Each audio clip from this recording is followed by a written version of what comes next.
All right, today is 28, and boy, what a day it is. Today or tomorrow, there's a little bit of wiggle room here. Your hero is going to take on the mantle. Your hero is going to accept the fact that he is a hero today or tomorrow, very shortly, and become a hero. Now, this is a definitive, absolute moment. Okay. This is not something that gradually the hero becomes a hero, gradually the hero realizes the hero. Those are the pages before that. That is what happened before. Now we are at a crystalline moment. If you do not have a crystalline moment when your hero takes it on, then you are depriving your reader of one of their most favorite moments in the book. This is again one of those big moments that is again foreshadowing the climax, because right now he's becoming a hero. Pretty much after the darkest moment, he accepts help and becomes the hero of lore, and then kicks butt. This is the first step in that steps of what he has to do to become a hero. So he has to acknowledge that he's a hero. He has to acknowledge that he is in this battle and is staying in this battle. His feet are firmly entrenched. He's not trying to run. He's not turning away. He's not flinching anymore. He's staring straight down the barrel of the climax and is not going to waver anymore. I love this moment because I don't have to waver anymore. My hero can just be a freaking hero. I love it. Even in Fault of Our Stars, we have this moment. We have the moment, I believe, and I have to go back and check and beat it out, but even in Fault of Our Stars, she has that moment where she talks about your last good day. And that to me, and I remember thinking when I was watching it, oh, here she is. She is stepping into it.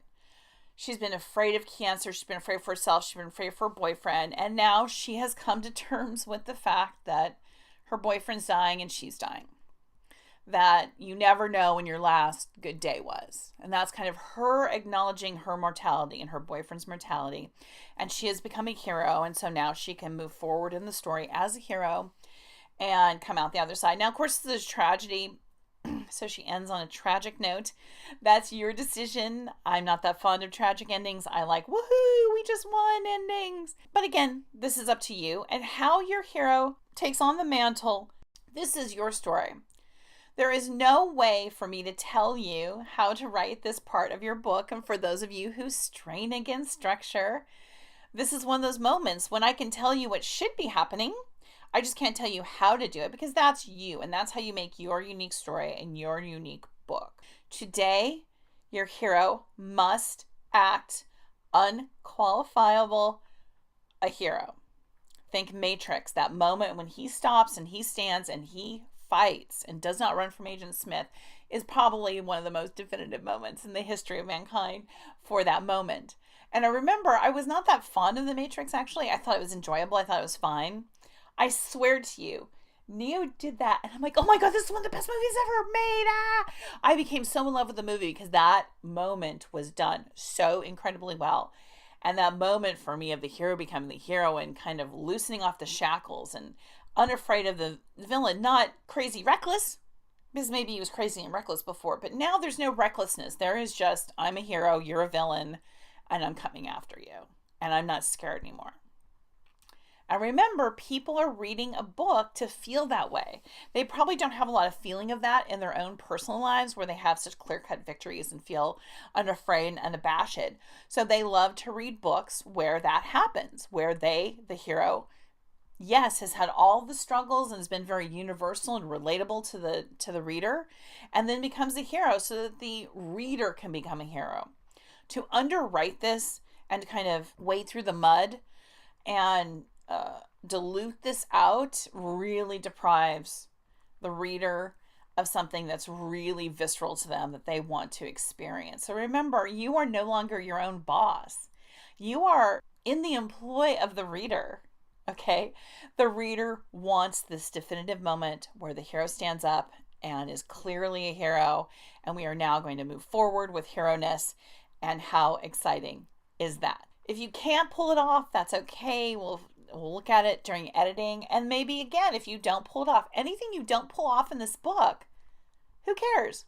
You didn't pull it off. Oh well, I didn't pull it off either. The first 3 books, right? So you just learn, oh, that was a really important moment. I really didn't nail it. I didn't have in my head really what that looked and felt like. And so much changed during the course of the story. And my hero became so much more organic and real that maybe your definitive moment felt a little clunky or devised or artificial. And so you have to go to another one that maybe is not very exciting. So this is something that should be exciting. We should really be drawn in by this moment. And again, it's either today or tomorrow. And we don't have a lot of room now. We only have 60 more pages after this, which is not that many pages to finish up, because usually our climax is usually about 50 pages. And if we have about 10 pages after for the denouement, we're getting down to the crunch where we need to get this climax up on its feet and running. So again, you should be on the planet wherever if you're somewhere that is not the climax set piece, you need to get there pretty darn quickly, because this is where we are going. We're going to be writing the climax from here on out pretty much. So make sure that we're there, make sure we have the personnel, make sure that we have all the weapons and props that we need on stage so that we're ready to rock and roll. It doesn't mean you can't move, but we've got to be pretty close to it. So let's get this done. I am so incredibly proud of you, and I can hardly wait for tomorrow.